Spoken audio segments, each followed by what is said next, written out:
welcome back to my kitchen. My name is Andrea and today I'm gonna take you to Bangladesh. I have prepared 3 recipes for you. One is veg, one is non-veg, and the third one is gonna be a dessert.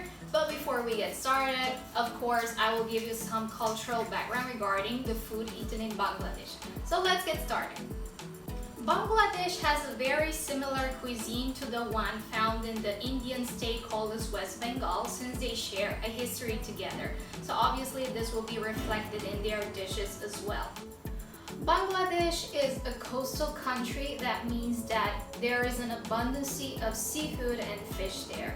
So mostly this is what they eat, and we could say that fish and rice are a staple for Bangladesh. And they even have a national fish which is called as ilish. 2 important ingredients are specific for the cuisine in Bangladesh. So those will be 1, the mustard oil. They use mustard oil in a lot of dishes, and 2, it's gonna be the coconut, because they use a lot of coconut milk. Again, coconut is something which is super abundant in Bangladesh, so this is why they use it a lot.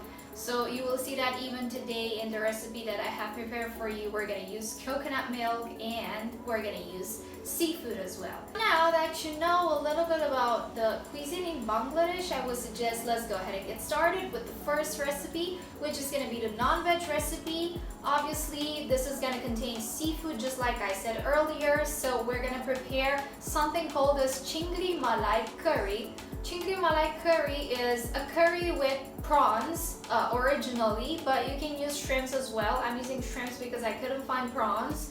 So we're gonna use prawns for that and coconut milk, and it's gonna be super delicious and very, very flavorful. So let's get started. For this recipe, we're gonna need 250 grams of shrimps which have been defrosted, mixed with a little bit of turmeric and salt, 1 onion which has been blended into a puree, and some spices. I have 1 teaspoon of garam masala here, 1 teaspoon of Kashmiri red chili powder, 1 stick of cinnamon, 2-3 cloves, and 1 cardamom pod. Here I have half a can of coconut milk, 3 tablespoons of Greek yogurt, and 1 tablespoon of ginger garlic paste.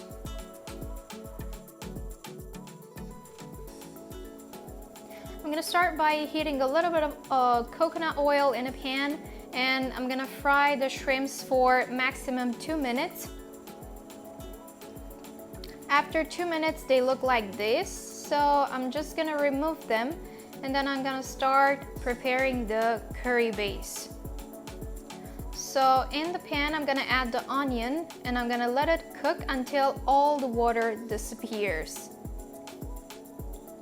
After 5 minutes approximately, it looks like this. You can see now it's really dry. So this is the moment to add the ginger garlic paste. Mix everything well and cook it until the raw smell disappears. Then add the spices, mix it a little bit. Then add the yogurt, mix it a little bit.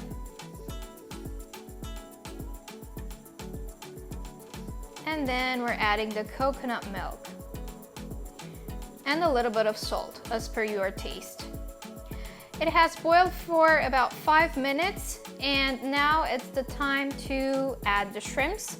So you can see this is super quick recipe.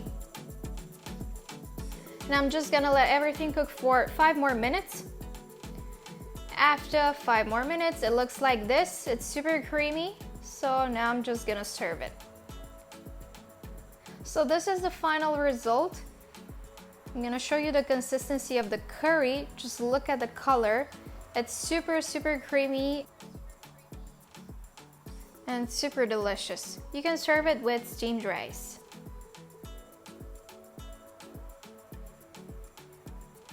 The veg recipe I have prepared something called as Labra. Labra is a veg dish in Bangladesh, and it consists only of vegetables, and a lot of vegetables. We're gonna add zucchini, we're gonna add pumpkin, we're gonna add sweet potato, we're gonna add eggplant, and it's gonna be super, super delicious. And everything is gonna be coated with some coconut and, of course, a lot of spices. So let's get started.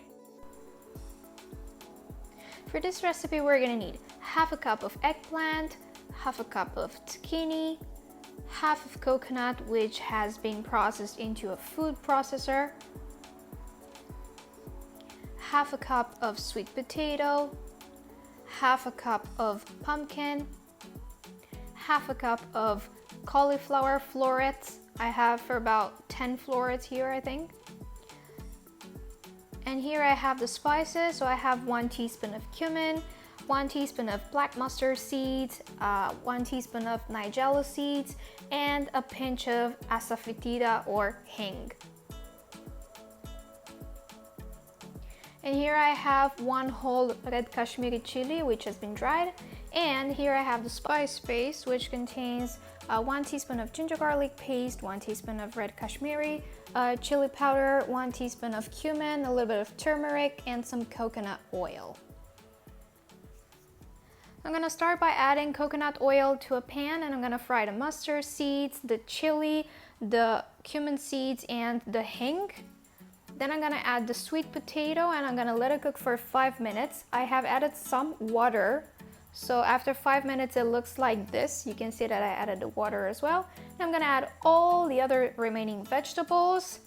I'm gonna mix everything well so the spices will get through them. Now I'm gonna add the spice paste and I'm gonna mix everything well so everything is gonna be coated into the paste. And then I'm gonna add the coconut and again mix everything well. And I'm gonna let it cook for 5 minutes without water. If you feel like you need to add water because it's sticking, you can add. I was just trying to add as little water as possible. And then I'm gonna cook it for 5 to 10 more minutes. So after 5 to 10 more minutes, it looks like this. You can see it's soft and mushy. This is exactly how it should look like. So yeah, of course you'll need to add a little bit of water. So now we're gonna serve it. So the labra is ready. I have served it and I'm gonna eat it with naan. Since it's a dry curry, you can see that it's really soft and mushy. This is how it should look like. And oh my god, it's so flavorful. It has so many flavors, so many vegetables. It's extremely delicious.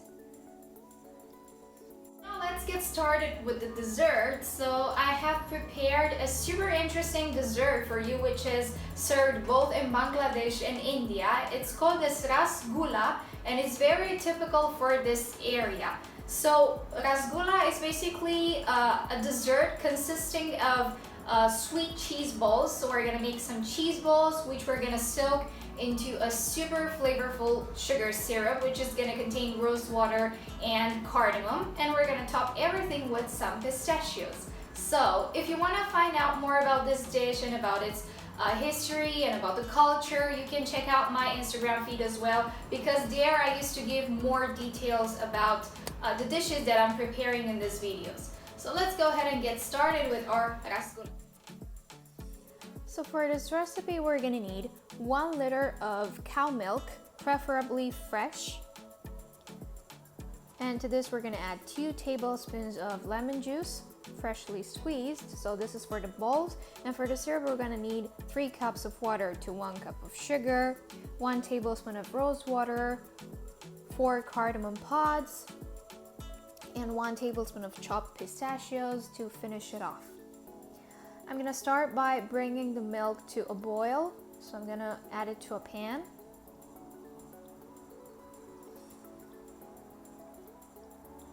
So now it has started to boil. So this is the moment to add the 2 tablespoons of lemon juice. I'm gonna mix it well. In less than 1 minute, it's gonna start curdling. So when it starts curdling and it's gonna start separating, then it's the time to turn off the heat. And then we're gonna strain it. This is how it should look like. So I'm gonna strain it. I have added a cloth to my sieve. So I am adding all the cheese. And now I'm gonna add a little bit of water, 1 cup of water, so that we'll get rid of the lemony taste. And now I'm gonna start squeezing it hard because it has a lot of water and we need to get rid of all that water. And then I'm gonna let it sit in the cloth for about 30 minutes to 1 hour. So after 1 hour, my cheese looks like this. You can see that it's nice and soft. It doesn't have any water in it anymore. So now I'm gonna start kneading it. You can see that now it's very crumbly, so we need to get rid of that texture. So for that, I'm gonna use my hand and I'm gonna knead it for about 5 minutes, just enough to bring it all together. So you can see that after 5 minutes, my cheese is coming together. It's not crumbly anymore and it's really soft. So this is the moment you should stop with the kneading. And now I'm gonna start forming the cheese balls. So I'm gonna take equal pieces of cheese. The secret to it, to get really nice and soft balls, is to dip your hands into a little bit of water before forming them, because that's gonna help them be nice and smooth. We don't want any cracks in our cheese balls. So now I'm gonna start preparing the syrup. I'm gonna add all the ingredients for the syrup in one pan: sugar, water, cardamom pods, and rose water. I'm gonna let it boil. And here I have all my cheese balls. You can see that they are nice and soft. Now I'm gonna add them into the hot boiling syrup, and I'm gonna cook them for 10 minutes with the lid on. After 10 minutes, they look like this. You can see that they have expanded a lot. And now I'm gonna cook them for 10 more minutes. I'm just gonna flip them over. So after 20 minutes, my cheese balls look like this. Look how soft and spongy they are. I'm just gonna show you the interior as well. This is how rasgulla should be, really soft and spongy and with no cracks.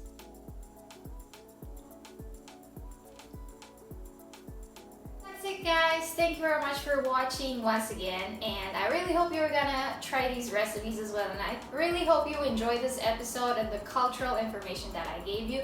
Thank you very much for watching once again, and see you next time with another episode and with another country. Bye bye!